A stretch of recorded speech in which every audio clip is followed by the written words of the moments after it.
All right, let's go over simplifying radical expressions. So let's start with some basic ones. Square root of 4,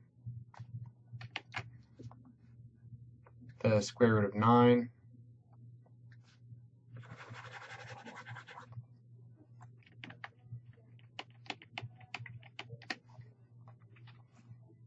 okay, let's go over simplifying radical expressions. Let's start with some basic ones.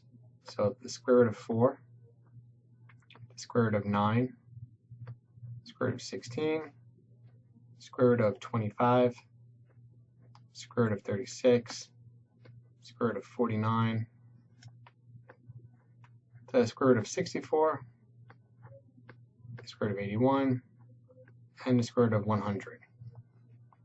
Okay, these are all known as perfect squares, meaning that a rational answer exists. So the square root of 4 is 2, and that's because 2 squared is 4.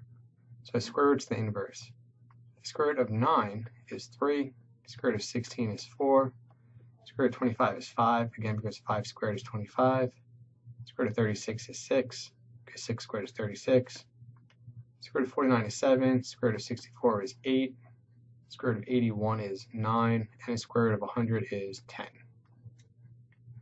All right, so these are rational expressions, but sometimes we have square root of a number that we can't do the square root of, and that would be an irrational. So for example, the square root of 5.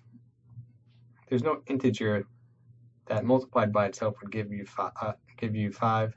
So the square root of 5 is irrational, the square root of 20 is irrational, and the square root of 32 is also irrational.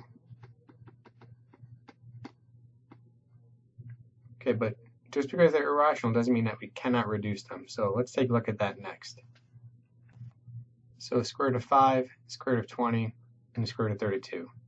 This one cannot be reduced. It just remains like that. The only numbers that go into 5 are 5 and 1, and neither one's a perfect square. And it'll make a lot more sense when I do the next one. So 20. What numbers go into 20? Well, 4 and 5. And these are the numbers that we want to pick because 4 is a perfect square. We can do the square root of that. The square root of 4 is 2. So if it's the square root of 4 times 5, it's really 2 times the square root of 5. So it's 2 radical 5. Okay, now 32. What numbers go into 32? Well, 4 does again, and so does 8.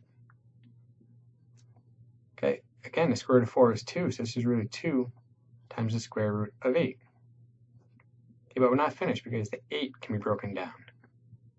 The 8 breaks down into 4 and 2. Again, the square root of 4 is 2, so this is 2 times the square root of 4, so 2 times 2 times the square root of 2. These multiply to give us 4 radical 2. All right, so now let's think about this.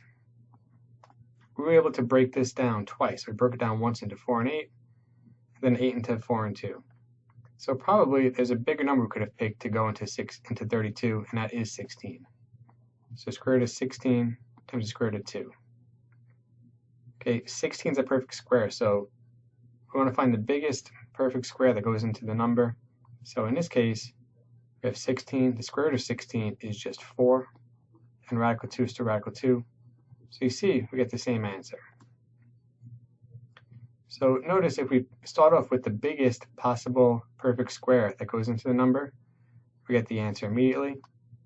If we don't, like we did here, I started with 4 and 8, I was still able to get the answer. It just took some more steps. So let's do these 3 more examples. So 75, what perfect square goes into 75? 25 does. So radical 25, radical 3, 25 times 3 is 75. Okay, the square root of 25 is 5. So this becomes 5. We still have radical 3, so we have 5 radical 3. Okay, now 48. What's the largest perfect square that goes into 48? Maybe we don't know, so let's just think of a perfect square that goes into it, such as 4. So 4 goes into it, and so does 12. 4 times 12 is 48. The square root of 4 is 2, so we have 2 radical 12. And now this breaks down again, because 4 goes into 12, and 4 is a perfect square, so 4 times 3 is 12, so radical 4, radical 3. The square root of 4 is 2, so this is 2 times 2, radical 3, so we have 4 radical 3. So as you can see, we had to do this twice, which means we probably didn't pick the biggest perfect square, so I'm going to do that again over here. So what number goes into 48? 16 does. Radical 16 and radical 3. Square root of 16 is 4, so we just have 4 radical 3. Again, the same answers. All right, now let's look at square root of 63. What numbers go into 63 and is a perfect square? So 63, we have 9 times 7, so radical 9, radical 7. The square root of 9 is 3, so we have 3 radical 7.